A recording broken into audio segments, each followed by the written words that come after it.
د افغانستان فوټسال ملي لوبډلې د 2023 فوټسال نړیوال جام لومړۍ لوبه وګټله. د افغانستان فوټسال ملي لوبډلې د 2023 فوټسال نړیوال جام سیالیو په ترڅ کې خپله لومړۍ لوبه وګټله او مقابله افریقایي لوبډله انګولا یې 6-3 له ماتې سره مخ کړه. په دې لوبه کې چې په دوو پړاوونو کې ترسره شوه افغانستان 6 او انګولا فوټسال لوبډلې 3 ګولونه وکړل.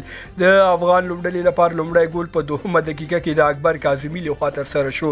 دوهم ګول حسین محمدي، دریم مهدي نوروزي، څلورم امید قنبري، پنځم اکبر کاظمي او شپږم ګول رضا حسین پور وهو. په دې سره په لومړي ځل نړیوال جام کې له ګډون کولو وروسته خپله لومړۍ لوبه وګټله.